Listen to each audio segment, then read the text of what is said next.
ఒకరోజు పుట్టి ఒకరోజు చచ్చే వ్యక్తులు. చుట్టూ తిరిగి గుట్టు తిరిగి మళ్ళా నేనే అంటాడు. ఫస్ట్ ఏమో నేనే యెహోవా అని అంటాడు. నా మహిమ నేను ఎవరికి ఇవ్వను అంటాడు. నువ్వు జుట్టు పీక్కున్నా అర్థం కాదు. ఒంటరి అని దేవుణ్ణి చెబితే మరి ఇదేంటి?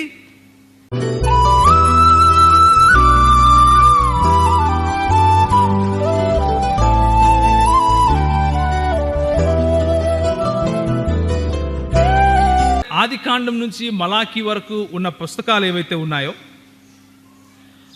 ఆ పుస్తకాల నుంచి దేవుని యొక్క ఉనికిని గురించి తెలుసుకుందాం. ఆది కాండం నుంచి మలాకీ గ్రంథం, ఆ తరువాత సుమారు 400 సంవత్సరాలు ప్రభు వాక్కు ప్రజలకు అందలేదు. తరువాత యేసు ప్రభులు వారు ఈ భూమిపైన నడిచిన తర్వాత ఆయన జీవిత చరిత్రను రాస్తూ మత్తయి సువార్తను మొదలుపెట్టాడు. మన పుస్తకంలో, లేకపోతే మన చేతిలో ఉన్నటువంటి బైబిల్ గ్రంథంలో. ఈ పాత నిబంధన గ్రంథంలో ఉన్నటువంటి విషయాలను గురించి మనము ఇప్పుడు చూసుకుందాం. పాత నిబంధనలో దేవుడు తనను తాను ఏ విధంగా బయలుపరుచుకున్నాడు అన్న విషయాలను మనం చూద్దాం. దేవుడు ఎందుకు బయలుపరుచుకోవాలి అన్న విషయం పైన ఒక 2 మాటలు చెప్తాను. మానవుడు స్వతహాగా తనకున్న జ్ఞానము సిమితమైనది, ఎల్లలు గలది. లేకపోతే దానికి అది అసీమితం కాదు, దానికి హద్దులు ఉన్నాయి. మానవుని జ్ఞానము హద్దులు లేని, ఎల్లలు లేని, సృష్టికి బయట ఉన్న సృష్టికర్తను అర్థం చేసుకోవటానికి ఉపయోగిస్తే అది సరిపోదు. ఆలోచించి ఆలోచించి ఆలోచించి కొత్త ఫిలాసఫీస్ అంటారు, తత్వశాస్త్రాలు అంటారు, లేకపోతే తత్వజ్ఞానము అంటారు. అలాంటి వాటిని మానవుడు పుట్టించగలుగుతాడు. కానీ సిమితమైన బుద్ధితో అసీమితమైన ఆ మహాదేవుణ్ణి, దేవాది దేవుణ్ణి అర్థం చేసుకోవటం ఇంపాసిబుల్, అసంభవము అని చెప్పాలి. మానవుని బుద్ధి, మానవుని మేధస్సు గనక అర్థం చేసుకోగలిగితే ఆ వ్యక్తిని దేవుడు అని అనటానికి వీల్లేదు. కానీ ఫైనైట్ వరల్డ్లో, లేకపోతే సిమితమైన ఈ ప్రపంచంలో ఉండే నువ్వు నేను, సిమితమైన వ్యక్తులు, ఒకరోజు పుట్టి ఒకరోజు చచ్చే వ్యక్తులు, హద్దులున్న వ్యక్తులు, ఆ మహాదేవుణ్ణి అర్థం చేసుకోవాలి అని ఆశపడితే ఆ మహాదేవుడే నన్ను నేను బయలుపరుచుకుంటాను వీళ్లకు అనే ఆయన సంకల్పిస్తే అది అర్థం చేసుకునే కృపను కూడా తప్పకుండా ఇస్తాడు. ఇది లేఖన సారాంశం. అందుకే లేఖనాలు మనకు ఇవ్వబడ్డాయి. మన సొంత జ్ఞానంతో దేవుణ్ణి అర్థం చేసుకోవటము ఇంపాసిబుల్. దేవుణ్ణి సంపూర్ణంగా విశ్లేషించటం, లేకపోతే అనలైజ్ చేయటం కాని పని, జరుగని పని. కానీ దేవుడే గనక ఆయన ఉనికి ఏమైందో చెబితే మనకు అర్థమయ్యే భాషలో చెప్పగల సామర్థ్యం కూడా ఆయన దగ్గర ఉంది అని దేవుని వాక్యం చెప్తోంది.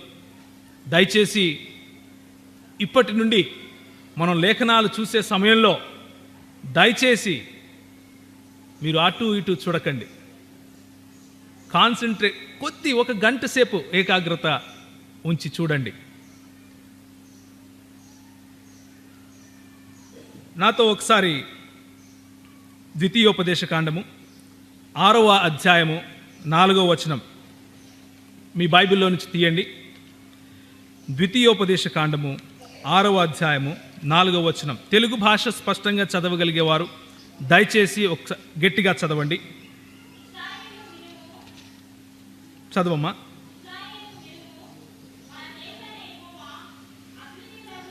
మన దేవుడైన యెహోవా, అద్వితీయుడగు యెహోవా. మోషే ఇశ్రాయేలుతో మాట్లాడుతూ ఇలా అంటున్నాడు. ఓ ఇశ్రాయేలు, దేవుడెన్నుకున్న జనాంగమా విను. మన దేవుడు అద్వితీయుడు. ఇంగ్లీష్లో ఉంది, hear O Israel, our Lord God is one. అద్వితీయుడు అని తెలుగులో అనువాదం చేశారు. వన్ అని ఇంగ్లీష్లో అనువాదం చేశారు. అద్వితీయుడు అంటే అర్థం ఏంటంటే ఆయనను పోలినవాడు లేడు అని, అలాంటి ఇంకొక ఎగ్జాంపుల్ ఇవ్వలేము అని. ఒంటరి అని కాదు, ఒంటరి అని కాదు, ఒకడే అని అర్థం. ఒకడే అంటే you cannot give any example, ఆయనను పోలి ఇంకొకడు లేడు.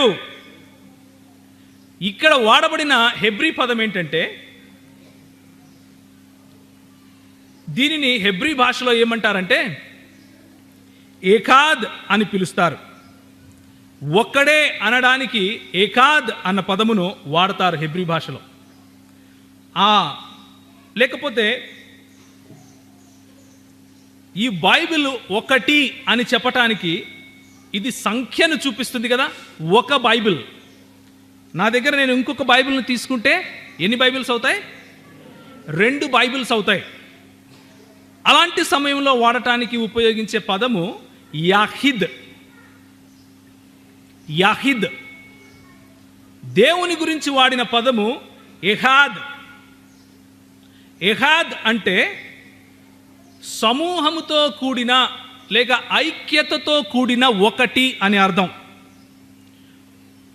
ఉదాహరణకు ఒక స్త్రీ ఒక పురుషుడు ఎంతమంది ఉన్నారండి? ఒక స్త్రీ ఒక పురుషుడు, వారిద్దరూ కలిస్తే ప్రభు ఏమన్నాడు? వారు ఏమవుతారన్నాడు? ఆదికాండము 2వ అధ్యాయము 24వ వచనం. ఆదికాండము 2వ అధ్యాయం 24వ వచనం.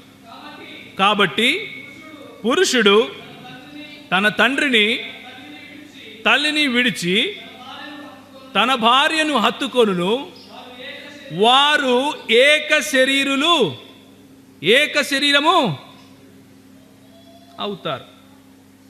ఎన్ని శరీరాలు ఉన్నాయి అక్కడ? ఎన్ని శరీరాలు ఉన్నాయి? కానీ వాళ్ళు హత్తుకున్నప్పుడు ఏమవుతారు? ఇక్కడ వాడిన పదము ఎహాద్. దీనిని ఏమంటామంటే సమూహము గల లేకపోతే ఐక్యత గల ఒకటి అని అర్థం. మన దేవుడు అద్వితీయుడు అన్నప్పుడు వాడిన పదం కూడా ఎహాద్. అదేవిధంగా ఇంకొక వచనం చూడండి, ఆదికాండం 11వ అధ్యాయం 6వ వచనం. ఆదికాండము 11వ అధ్యాయము 6వ వచనం. జనము ఒకటే. జనములో ఎంతమంది ఉంటారండి? మీరంతా ఎవరు? ఎంతమంది ప్రజలు ఉన్నారు ఇందులో? ఒక 100 మంది ఉంటారా? కానీ జనము ఏంటంట? ఒకటే అన్నప్పుడు వాడిన పదము కూడా ఎహాద్.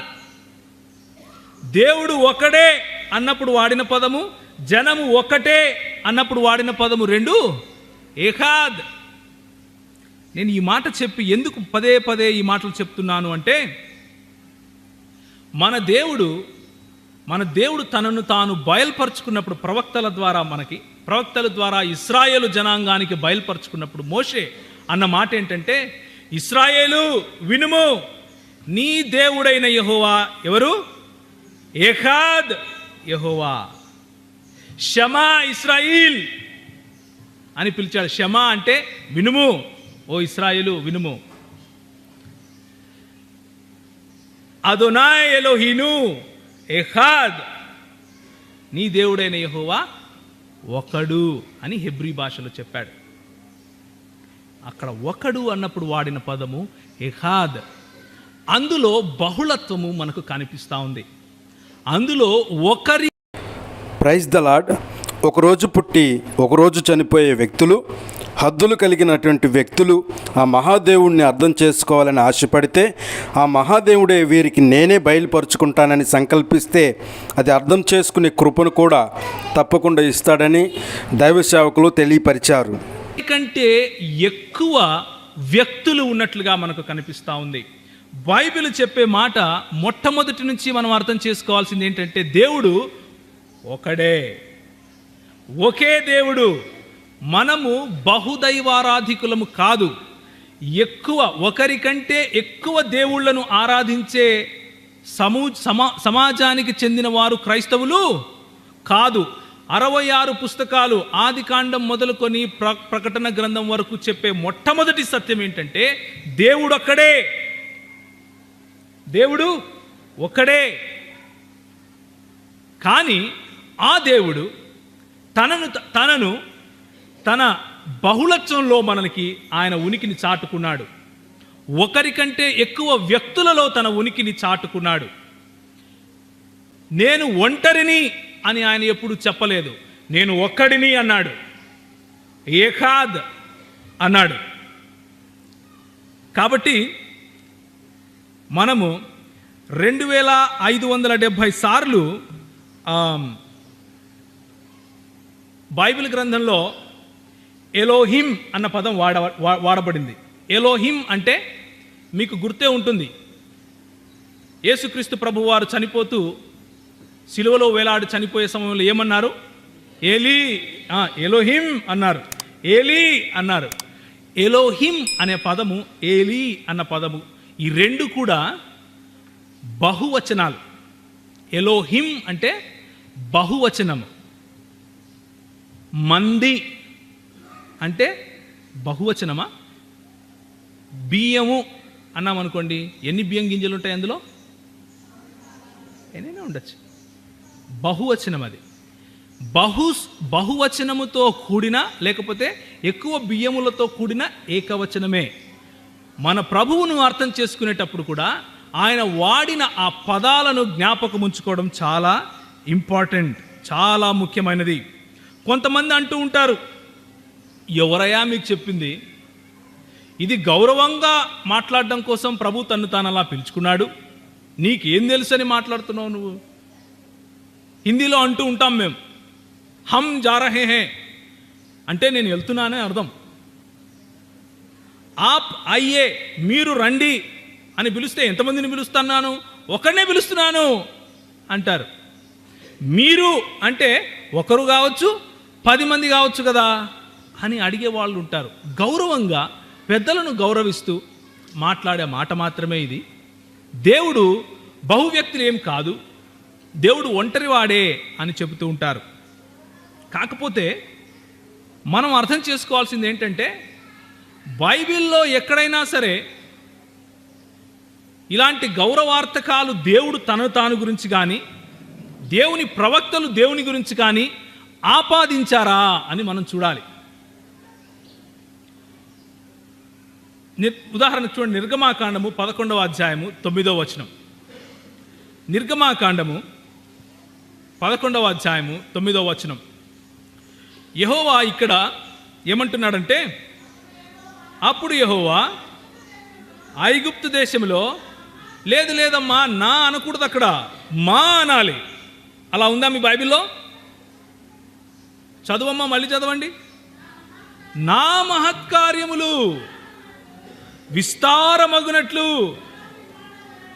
ఫరో మీ మాట వినడు. నా మహత్కార్యములు. యెహోవా ఎక్కడైనా సరే తనను తాను గౌరవార్థకంగా పిలుచుకున్నాడా అని చూస్తే ఆయన ఎక్కడా అలా పిలుచుకోడు. మొత్తం బైబిల్ గ్రంథంలో మన పోలిక చొప్పున నరుని చేద్దాము అన్నప్పుడు కూడా ఆయనలో ఉన్న బహు వ్యక్తులను సూచిస్తూ చెప్పాడే కానీ మన అంటే ఏంటండి? గౌరవంగా మీరు ఏమైనా చెప్పుకుంటారా మనది అని? మన భార్య అంటామా? అనం. నా భార్య అని అంటాం, అనము. అదే విధంగా పోనీ ప్రవక్తలు ఎవరైనా దేవుణ్ణి మీరు అని పిలిచారా? లేకపోతే మీ కార్యములు అన్నారా అని చూస్తే అలా కూడా కనిపించదు. ఉదాహరణకు చూడండి, 34వ అధ్యాయము 8వ వచనం. అదే నిర్గమాకాండం 34వ అధ్యాయం 8వ వచనం. దేవుడు తన్ను తాను ఏకవచనంలోనే పిలుచుకుంటున్నాడు. అక్కడేమి గౌరవార్థకం లేదు. అంటే మీరు, తమరు, ఆప్, అయ్యే ఇలాంటి మాటలు లేవు. పోనీ ప్రవక్తలు ఎవరన్నా చెప్తున్నారా అని చూద్దాం. నిర్గమాకాండము 34వ అధ్యాయం 8వ వచనం. మోషే త్వరపడి ప్రభువా నీకు అనుందా బ్రదర్? అక్కడ నీకు అనుందా మీకు అనుందా? షూర్. పోనీ వేరే వాళ్ళ బైబిల్ చదవండి. మీరు తప్పు బైబిల్ చదువుతున్నట్లున్నారు. వేరే వాళ్ళు చదవండి ఎవరైనా. నీకు అనే ఉందా? మరి నా బైబిల్లో కూడా నీకు అనే ఉంది. మనం గౌరవార్థకంగా మాట్లాడాలి కదా మన ప్రభువుని. మీకు అనాలి. ఉందా అలా? లేదు. తర్జుమా తప్పు చేసి ఉంటారేమో అని ఒరిజినల్ లాంగ్వేజెస్కి వెళితే, గ్రీకు భాషలోకి వెళితే, క్షమించండి, హిబ్రూ భాషలోకి వెళితే అక్కడ కూడా నీకు అనే ఉంటుంది, మీకు అని ఉండదు. కాబట్టి దేవుడు తన్ను తానెప్పుడు గౌరవార్థకాలు పెట్టుకొని పిలుచుకోలేదు. దేవుణ్ణి పిలిచిన దేవుని ప్రజలు మోషే వంటి వారు, దావీదు వంటి వారు, నెహెమ్యా అయితేనేమి, ఎజ్రా అయితేనేమి, చివరికి యేసు ప్రభువు కూడా దేవుణ్ణి ఎప్పుడు మీరు, తమరు అని పిలవలేదు. అది హెబ్రీ సంస్కృతిలో లేనేలేదు అలా పిలవటం. ఉదాహరణకు మీకు స్క్రీన్ మీద కనిపిస్తుంది కీర్తనలు 10:12, నెహెమ్యా 1:5 మీరు చూడొచ్చు.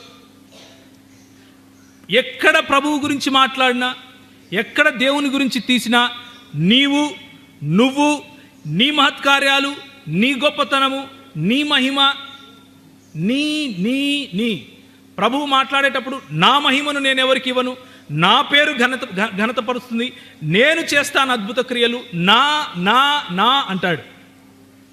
కాబట్టి గౌరవార్థకాలు అని లేవదీసే ప్రశ్న క్యాన్సిల్. గురువు ఎంతమంది? మనిషి యొక్క జ్ఞానము హద్దులు గలది.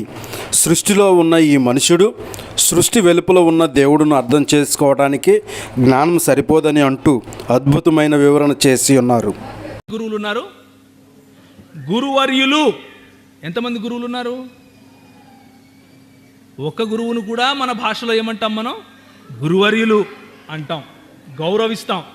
కానీ బైబిల్లో ఉన్నటువంటి దేవుడు కానీ, హెబ్రీ సంస్కృతిలో కానీ అలాంటి గౌరవార్థక పదాలు ఉపయోగించే మాట లేనేలేదు. కనుక మనము అద్వితీయుడు అన్న పదాన్ని చూసినా, ఎలోహిం అన్న పదాన్ని చూసినా, ఏకాద్ అన్న పదాన్ని చూసినా, ఎలోహిం అన్న పదాన్ని చూసినా, ఈ రెండు పదాలను చూస్తే మనకు అర్థమయ్యేది ఏంటంటే, మొట్టమొదటిది దేవుడు తనను తాను నేను, నా యొక్క ఇలాంటి మాటలే చెప్పాడు తను తాను. ఆయన ప్రవక్తలు కూడా నీవు, నీ యొక్క, నీ ఘనత, నువ్వు అని మాట్లాడారు. యేసు ప్రభువు కూడా నా దేవుడు, నా తండ్రి అని లేకపోతే నీకు అని ఉచ్చరించాడే కానీ మీకు అని ఎప్పుడు చెప్పలేదు. అయినప్పటికీ ఇవన్నీ ఉన్నా కానీ దేవుని నామవాచకం అంటే దేవుని పేరులో మాత్రం బహుళత్వం ఉంది. దేవుడు అన్నప్పుడు బహుళత్వం ఉంది. దేవుడు అన్నప్పుడు బహువచనం ఉంది. దీన్ని బట్టి మనకు తెలిసేది ఏంటంటే, ఆయన బహు వ్యక్తులు గల దేవుడుగా మనకు తన ఉనికిని చాటుకున్నాడు. బహు వ్యక్తులు గల దేవునిగా తన ఉనికిని మనకు చాటుకున్నాడు. అందుకనే మనం పరిశుద్ధ అని పాట పాడేటప్పుడు ఏం పాడతాం? జనక కుమారాత్మలను ఏకదేవ. ఎంతమంది దేవుళ్ళు? ఏకదేవుడు. కానీ జనకుడు, కుమారుడు, ఆత్మ. అందుకనే మన పాటలలో కూడా ఉన్న డెప్త్ అర్థమవ్వాలి అంటే ముందు లేఖనాలు అర్థమవ్వాలి. ఎవరో ఏదో చెబుతారు మైక్ పట్టుకుని, అది పట్టుకొని వచ్చి మనకు చూపించి చెప్పేవాళ్ళు చాలామంది దొరుకుతారు. ఈరోజు చాలామంది దొరుకుతారు. దయచేసి లేఖనాలలో ఉన్న సారాంశం చూడండి. లేఖనాలలో మూల భాషల్లో ఉన్న సారాంశం చూడండి. నా ఉద్దేశం మీరు మూల భాషలు తెలుసుకుంటేనే బైబిల్ చదవాలి అని కాదు. నా ఉద్దేశం ఏంటంటే, ఎక్కడైతే మీకు మసకగా కనిపిస్తూ ఉందో, ఎక్కడైతే మీకు అర్థం అయ్యి కానట్లుగా ఉందో, కనీసం అక్కడన్నా కొంచెం ఇంగితం, కొంచెం మూల భాషల్లోకి వెళ్ళాలి అన్న ఇంగితం చూపించండి అని ప్రాధేయపడుతున్నాను, అంతే. ఇంకొంతమంది వస్తారు, అయ్యో నువ్వు అంటున్నావు గౌరవార్థం కాదు గురువర్యులని, కానీ దేవుడు ఒక రాజు వంటి వాడు, దేవుడే మాట్లాడితే ఎలా మాట్లాడతాడో తెలుసా? రాజు మాట్లాడితే ఎలా మాట్లాడుతో తెలుసా? రాజు మాట్లాడితే హమ్ అని మాట్లాడతాడు, ప్లూరాలిటీలో మాట్లాడతాడు, బహువచనంలోనే మాట్లాడతాడు. ఇది గౌరవార్థం కంటే ఎక్కువైంది అని చెప్పేవాళ్ళు ఉంటారు. మళ్ళీ బైబిల్లోకి వెళ్దాం. బైబిల్ ఉంది కదా మన దగ్గర, మళ్ళీ వెళ్దాం. చాలామంది రాజులు ఉన్నారు బైబిల్లో. దావీదు రాజేనా? నెబుకద్నెజరు రాజేనా? పోనీ అలాంటి గౌరవం కంటే ఎక్కువైన రాజులకు మాత్రమే ఆపాదించగలిగే ఆ మాటలు దావీదు మాట్లాడుండాలి కదా, నెబుకద్నెజరు మాట్లాడుండాలి కదా, దర్యావేషు మాట్లాడుండాలి కదా, దావీదు మాట్లాడుండాలి కదా. అంటే మీరు అడగచ్చు, అయ్యో దావీదు కాదండి, దావీదు హెబ్రీయుడు కదా, ఆయనకు మీరు ఇంతకుముందు చెప్పినట్లు ఆయన సంస్కృతిలో లేదు అది అనొచ్చు. కానీ దర్యావేషు హెబ్రీయుడు కాదు, ఇరాన్కు చెందినవాడు. ఇరాకులు కలిసి ఉండేవి ఆ టైంలో. ఆయన నెబుకద్నెజరు, ఆయన కూడా పార్సీకి సంబంధించినవాడు, పర్షియా దేశానికి చెందినవాడు. మరి వాళ్ళు ఎందుకని మాట్లాడలేదు?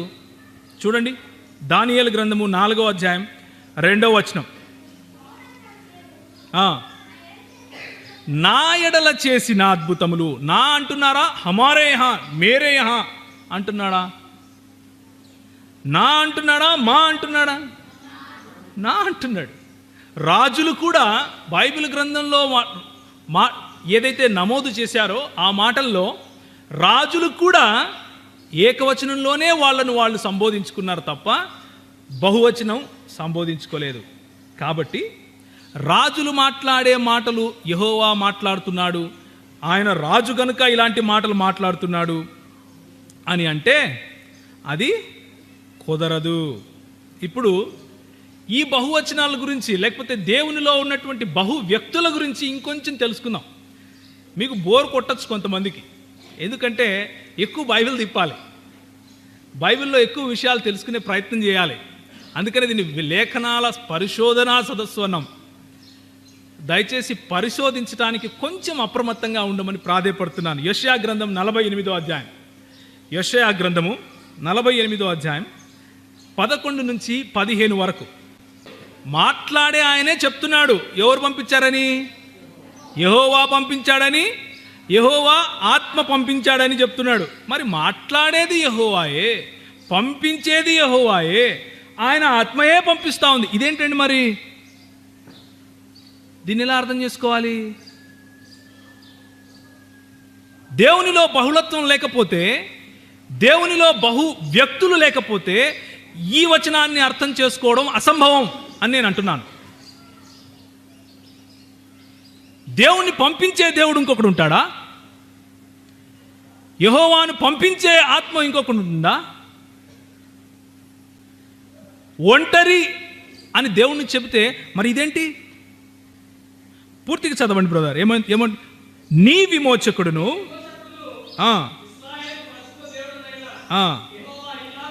మళ్ళీ అదే అంటున్నాడు. ఫస్ట్ ఏమో నేనే యెహోవా అని అంటాడు, నా మహిమ నేను ఎవరికి ఇవ్వను అంటాడు. ఆయనే మళ్ళా ఏమంటాడు? యెహోవాయు ఆయన ఆత్మయు నన్ను పంపించును అంటాడు. మళ్ళా ఏమంటాడు? నీ విమోచకుడు అంటాడు. ఇశ్రాయేలు పరిశుద్ధ దేవుడునైన యెహోవా ఇలాగు సెలవిస్తున్నాడు, నీకు ప్రయోజనము కలుగునట్లు నీ దేవుడైన యెహోవానగు నేనే నీకు. చుట్టు తిరిగి గుట్టు తిరిగి మళ్ళా నేనే అంటాడు. కేవలము దేవునిలో బహు వ్యక్తులు ఉంటేనే ఈ వచనం యొక్క సారాంశము మనకు అర్థమవుతుంది. కేవలము దేవునిలో బహు వ్యక్తులు ఉంటేనే ఇది సాధ్యపడుతుంది. దేవునిలో బహు వ్యక్తులు లేని రోజు నీకు అర్థం కాదు, నువ్వు జుట్టు పీక్కున్నా అర్థం కాదు.